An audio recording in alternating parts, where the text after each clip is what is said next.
we're endorsed by Canine Arthritis Management, who are an independent veterinary organisation, which kind of give us that status to say, actually, you are the only dog beds that we're going to say, yeah, we'll put our name to. They are worth getting if your dog has got osteoarthritis. So that was a real boost, because that was a stringent process. I can't sleep, my knees aching.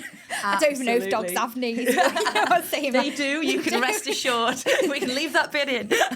Dogs have knees. Dogs have knees. That's the great revelation from today's podcast. The huge one for us is osteoarthritis, simply because 70-80% of dogs will get osteoarthritis in their lifetime.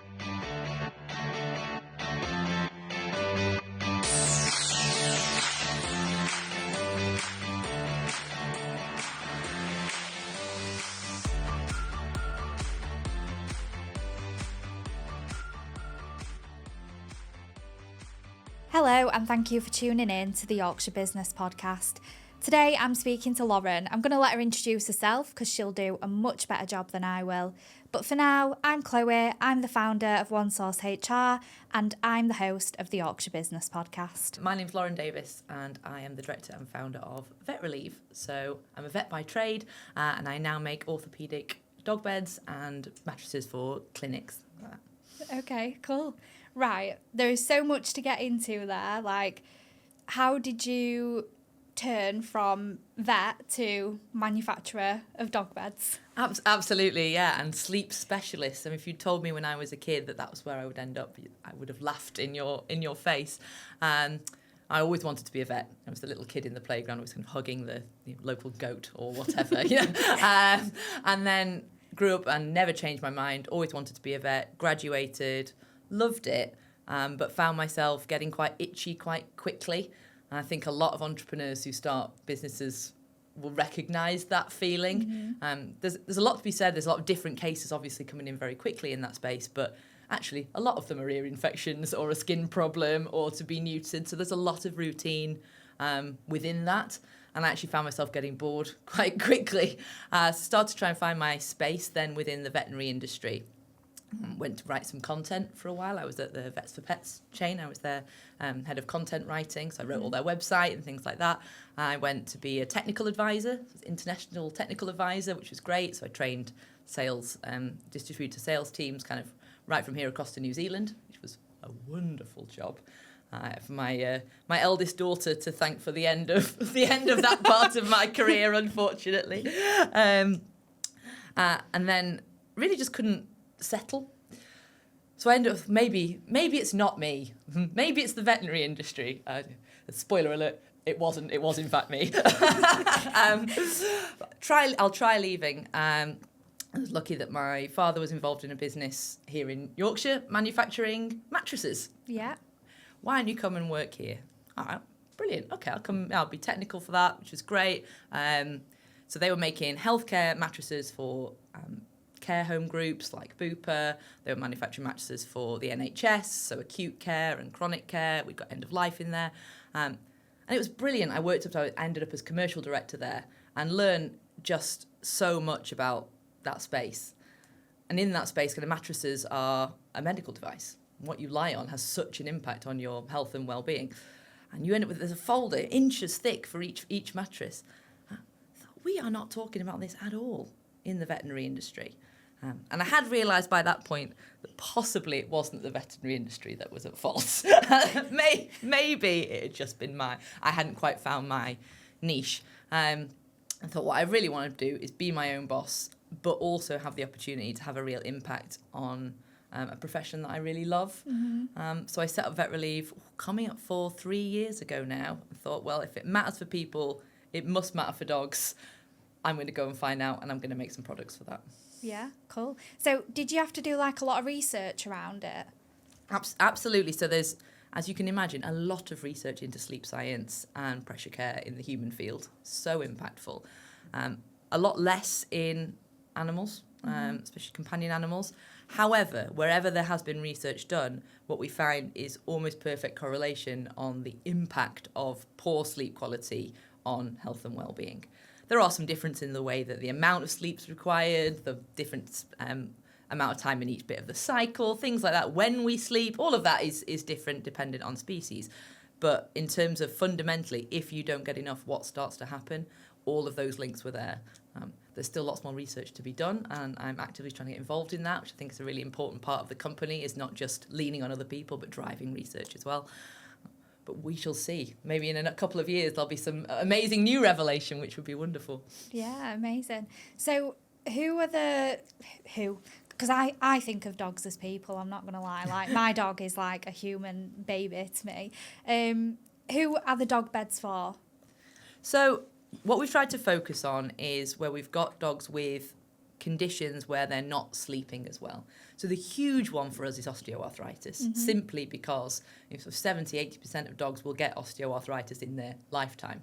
And just like people, when you think of it as being kind of a disease of the older people, I mean, most of us here in our kind of late 30s and early 40s already know which is your dodgy knee or which elbow isn't quite as good as the other one. And actually, think about that, we're only halfway through our lives. So if you've got a dog that you're expecting to live to 14, they could well and very likely have the starts of arthritis by middle age, and many of them start early, especially if they've got some problems, sort of joint dysplasia, where the joint wasn't formed properly when they were born, quite common in Labradors and Spaniels. So some common breeds, German Shepherds, quite commonly have problems with the joints from birth. And those poor dogs have got osteoarthritis their entire lives, so it's a huge condition. And of course, pain impacts sleep, and sleep quality will also impact pain perception. So a really important cohort for us. But also we get doggy dementia, cognitive dysfunction. So when they're not sleeping as well, they're very the same as our elderly people with dementia, waking up in the night, pacing around. So if they're more comfortable, they're more likely to be able to settle. So anything that's really got a pain component that's impacting sleep. Yeah, interesting. I think it's strange, isn't it? Because you've really got to be tuned in to your pet, your companion, to pick up on these things. Like, they don't have a voice, they can't tell you how they're feeling, they can't kind of say like, I'm really uncomfortable, I can't sleep, my knees aching. I don't even know if dogs have knees. You know what I'm saying? They do, you can rest assured. We can leave that bit in. Dogs have knees. Dogs have knees. That's the great revelation from today's podcast. Learned something new today. Yeah, absolutely. And that's why things like your annual checkup with your vet are so important. It's not just about getting a vaccination or whatever. And even if you don't want to vaccinate, going along for a checkup is really important. It picks up things like early heart murmurs as well. I think it might be something that you've not spotted, but they will have a go on all the joints, have a little feel, and start to see if there's any kind of signs of things like osteoarthritis starting. And even simple things like slowing up, not jumping in the boot of the car as much, or that kind of pause just before they jump where they're really thinking about if they really want to do that, a little bit slower to rise, maybe not going on the same long walks. There are all sorts of small signs that if you spot those sorts of things, they might be a candidate for a VetRelieve bed, but certainly a trip to the local vets to have it checked out. Yeah. I mean, my dog, he's 12 now, and he's never sort of behaved like a dog. Like, he won't lay on the floor. Like, he will if there's a really thick plush kind of rug, or like if you drop a jacket on the floor, he's like, oh, a household item, my mum's coat, I'll lay on that. But he wouldn't like go outside and sit on tarmac if you're in a beer garden or something. He's like, what do you think I am, a dog? I'm not sitting like or laying like the on Princess the floor. and the Pea. Like, unfortunately, there is a small stone there. So I won't be partaking. It's not going to work for me. But as he's got older, like, it's been kind of the last 6 months. We've walked into the room sometimes and he's laying on the floor and you're like, what are you doing? Why are you behaving like a dog? And I think it's definitely because he's getting older. His joints are kind of, seizing up a little bit, and especially when it's cold as well, like winter months, he just wants to kind of hibernate. You can see he's a bit stiffer and a little bit slower. So he may well be a candidate for a VetRelieve bed. There you go. And you wouldn't think that there was much you could do to a dog bed to make it arthritis friendly, but actually there is a lot that you can do. So, for example, we have a non-slip base. Yeah. Because even things like if that bed's moved slightly as they're getting in and out, especially if they're a bit older and their joints are feeling unstable, that can be quite scary. And also slips and trips can cause little micro traumas in the joints, which actually can make osteoarthritis worse. We also have a walk-on, walk-off height. So as they get bigger, they also get taller. think of it a bit like getting up from the floor versus being sat on a Yellow Pages or something. Although I need to stop using that because I used Yellow Pages in a room of very young trainee nurses the other day, and one of them looked at me completely blankly, and I just thought I'm showing my age. The Yellow Pages reference now. The new generation don't know what that is. Oh. And so I'm having to start using small stool instead. That is funny because I've got a similar dog-related story. So I moved house, right? And the new house, it had a cat flap on the front of it, or what I now know is a small pet door. It's not called a cat flap. And you wouldn't think that a staffy would be able to fit through a cat flap.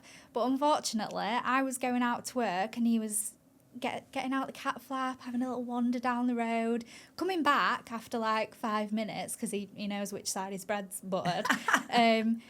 But instead of one of my neighbours like knocking on the door and saying, by the way, do you know that your dog's having a little wander down the road? This makes me sound so irresponsible, but I just had no idea. They decided to phone the police. So the police... Wow, that went from like 0 to 100. I know. So two coppers came round, and basically they wanted me to sign this community order to say I'd always keep the dog on the lead. I was like, yeah, that's fine, like I always do, like I always have. We go to them to let him off, we go to them like fields you can hire where you can let them like roam and stuff.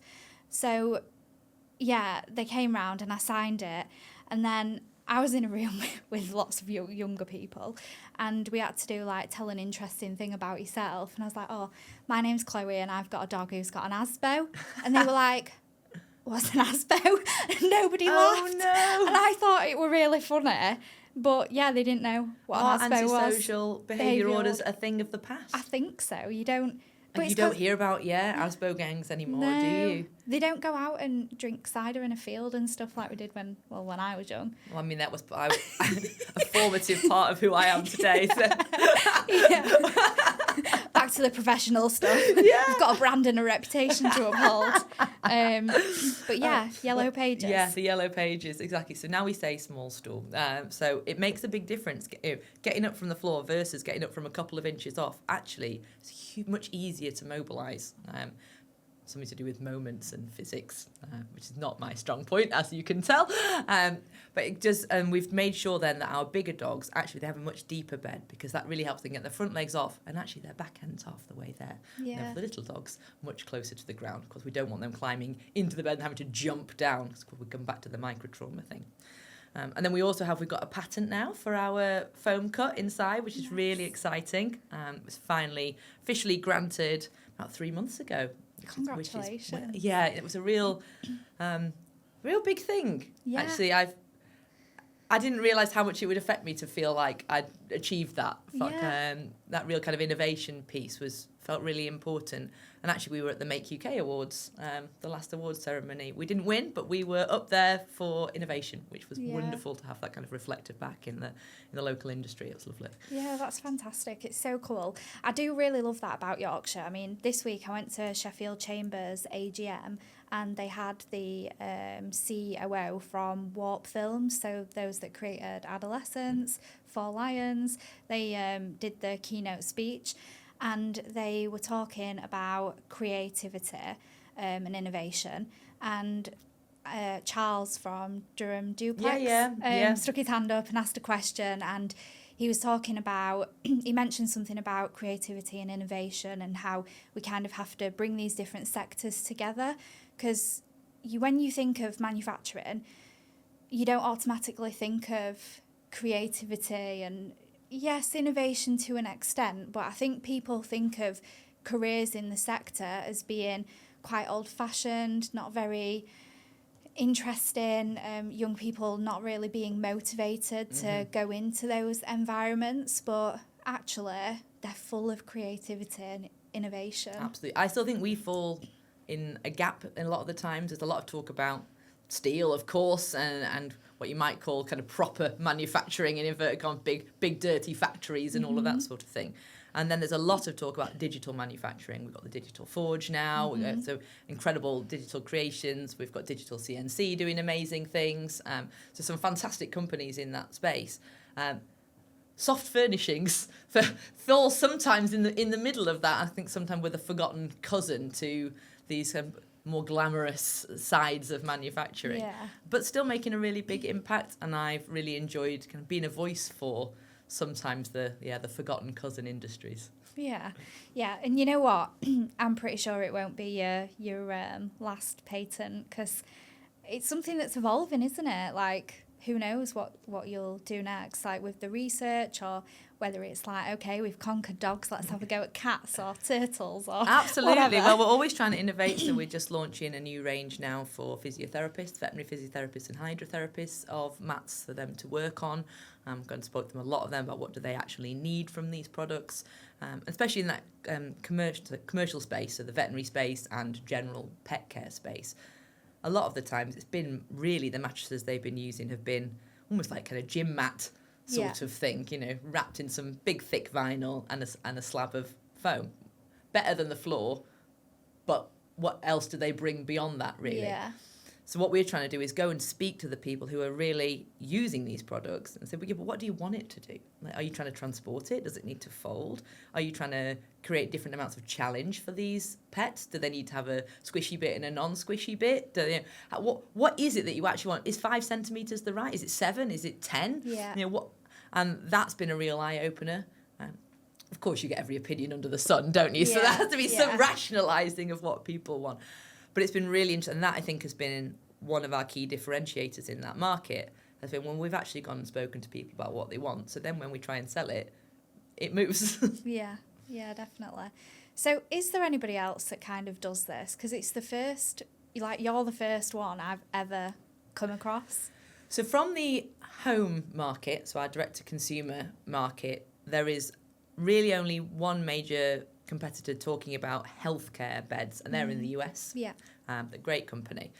But here in the UK, no, not really. You get orthopedic beds, don't get me wrong, which is a lump of memory foam stuck inside a normal dog bed, but nothing that's been designed specifically for that and with everything in mind. And we didn't even finish going through the list of things that these beds have got, which is fantastic. And we're endorsed by Canine Arthritis Management, who are an independent veterinary organisation, which kind of give us that status to say, actually, you are the only dog beds that we're going to say, yeah, we'll put our name to. They are worth getting if your dog has got osteoarthritis. So that was a real boost, because that was a stringent process to get that. And rightly so, by the way. That's not a complaint. It should be. It should be a high bar.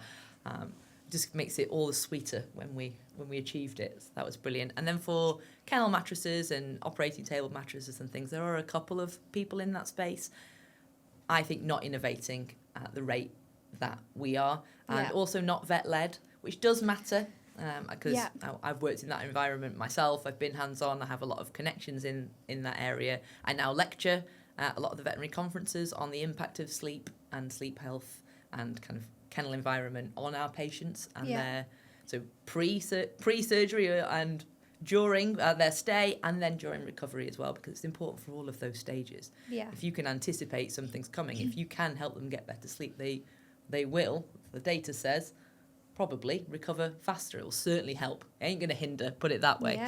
And there's a lot of data around that in terms of people going in for things like hip replacements. There was a very brave man who did some research on pregnant women and tried to tell heavily pregnant women that if they slept better in the run up to giving birth, then they would do better afterwards. I think hopefully he did that from distance, because that sounds like a very dangerous conversation to me. But there's so much out there, so much impact that sleep can have, because it really touches every aspect of how you feel. I mean, you slept badly, you know. We all have. You know how you feel afterwards. Yeah, awful. Right. Everybody needs to be at a distance. I actually, my sleep is a big priority for me. I think it should be for everybody, but you do meet people who kind of go through life and they can survive on 5 hours sleep. I am not that person. I do need a good 8 hours to feel at my best. And that is the reason that my dog is not allowed to sleep in my bed apart from once a week. I do actually, we have a compromise. I compromise once a week. It's usually Saturday night. I'm the dog can sleep in the bed tonight, because I'll be able to have a lie-in tomorrow. I don't mind too much. But, and people say, oh, you let your dog sleep in your bed? I'd let my dog borrow a car if he wanted to. That's how much of a pivotal part of my life my dog is. But sleep impact, of course, people quite often ask me what are my feelings on dogs in the bed, or dogs in the bedroom, or cats in the bed, or whatever it is. And I don't have a hard or fast rule on it. It really comes down to, is everyone sleeping? And that's not just you as the human, that's them as the pet as well. If every time you roll over they're waking up, then it's no good for them either. If they can't get up and down off the bed without assistance, we need to be thinking about that. Are they doing damage to their limbs getting in and out and things like that? But if everyone's sleeping, that human-animal bond is a fabulous thing. Yeah. And if you can both get rest and feel that doing that is something that cements that relationship that you have, and it's a win for everybody, as far as I can tell.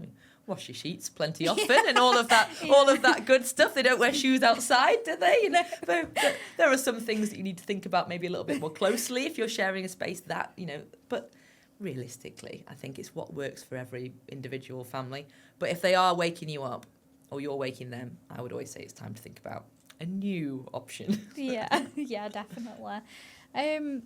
So I'm under instruction from some very excited 10-year-olds when I told them that I'm getting a real life vet on the podcast. Who my goddaughter Lucy, she's absolutely obsessed with animals, obsessed with dogs. She wants to work with animals. She's been obsessed since you were born, really. I know that feeling, born yes. into a house full of dogs. So she's given me lots of dog-related questions. And one of them is about dogs dreaming. Oh, yeah. What do dogs dream about? Well, of course, it's impossible to know exactly what they dream about, but they do dream. They have REM, or rapid eye movement sleep, the same as we do, as do cats. Most of our kind of more developed animals show some level of REM sleep. There's some actually evidence that shows it might have separately evolved in different lines, which shows how important it is for that kind of next level of development, where we consolidate our memories, it's where we solve problems and things like that. It's a really important part of sleep, where we take our experiences and put them against the experiences that we've already had. So you're dreaming about your life, aren't you? You're dreaming about things that you've come, and then you're putting that into a pattern of what you've already experienced. So it's very likely that what they're dreaming about is being at home, or going on their favourite walk, or going on a car ride, or what they're going to eat tomorrow, or snaffling some sausages off the plate in the kitchen. It's their experiences and their memories. They might not be as cognitively sharp as ours, but absolutely that's what they will be seeing. And of course that little twitching and the snuffling, it melts your heart, doesn't it? I like this. I know. I took a little video of my cat in REM sleep the other day. They very rarely twitch like dogs do. Cats, and she had a little tiny paws, and just the little bits of her whiskers were just twitching. And I thought, what are you dreaming about? So quick, get that for my lectures. A little video of a cat in REM sleep. Yeah. So, yeah, they absolutely do dream, and it will be about what they're up to day to day. Yeah, lovely. Playing with the favourite ball, eating chicken. Absolutely. Happy days. Yeah. Oh, that's fab. Do you think, can dogs have nightmares like humans do? Absolutely they can, yeah. They do have nightmares. They can be very reactive if they're in a nightmare. Because your amygdala, which is where your flight or fight, like kind of reflexes, that bit, especially if you're sleep deprived, actually comes alight much quicker than the rest of your brain. That's why when you wake up to your alarm's going off, you're up on your feet immediately, when the rest of your brain's trying to catch up about what on earth is actually happening. You're halfway down the stairs before you're kind of really awake, aren't you? Yeah. So if you wake a dog that's in a nightmare, the risk is that you get bitten. Doesn't matter how lovely your dog is. If they would never bite anyone in a million years, if they still think they're in a dog-on-dog fight or something that they were dreaming about, and they wake up, their brain might not catch up. So if you do ever see your dog and it looks like they're whimpering or worried, the best thing is not to wake them. Yeah. They won't remember it. Yeah. Just let them sleep through it. But if you're really worried about them, you do want to rouse them, do it by sound. Yeah. From distance. Don't touch them. Just in case. Yeah, interesting. It is quite interesting that we think of dogs as so different to ourselves. Like, we know that as humans we have those reactions, that fight, flight, freeze or fawn, and we don't always have control over which one kind of happens. I think there's some studies that show the longer you have to think about it, the less likely you are to fight, actually, especially as a woman, because, you know, your instinct and your experiences tell you, like, I'm not strong enough to fight this, so the best way for me to survive is actually one of the other options. But we kind of think we can train that out of our animals. Absolutely. And of course, sleep deprivation makes you more anxious. Yeah. You know, you start feeling things much more deeply. You start worrying about things more. Your level of anxiety goes up. And if your level of anxiety is up, you don't sleep as well. You know, think about if you're sleeping in a local travelodge versus at home.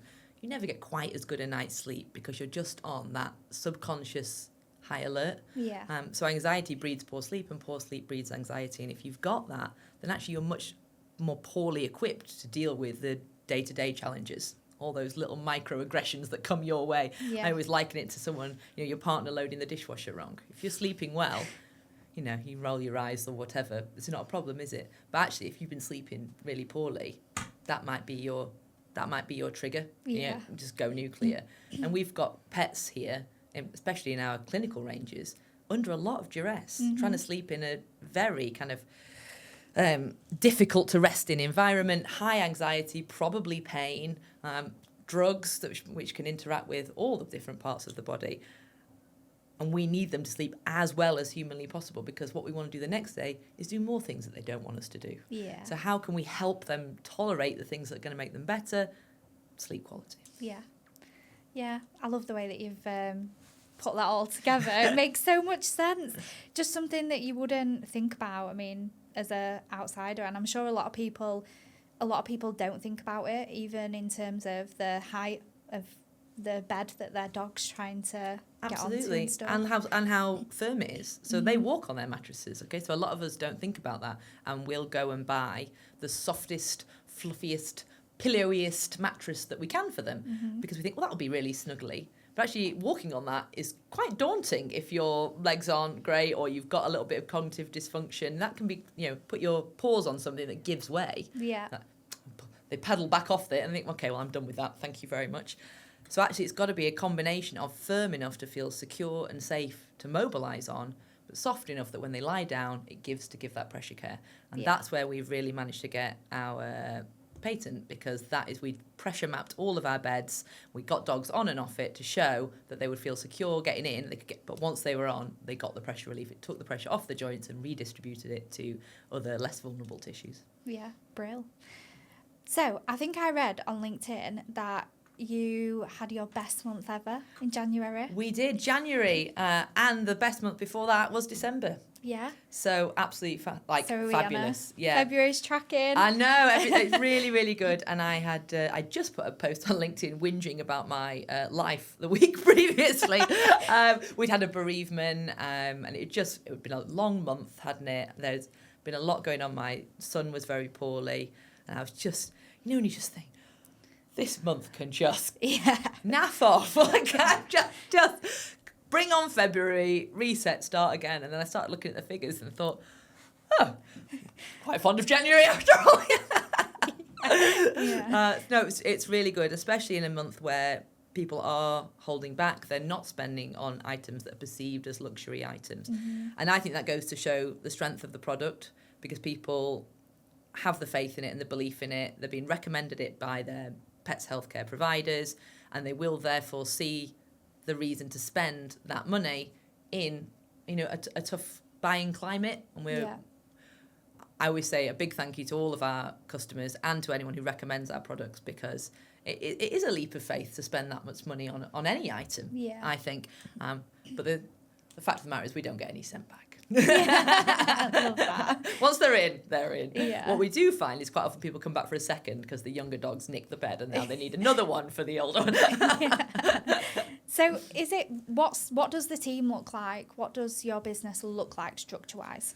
So there's me, who I change my hats on the daily, from reconciling the books to ordering some more fabric to dealing with kind of high-level commercial agreements. So we are still very much in that kind of infancy point where founder equals most things. Yeah. Obviously, I can't sew or weld.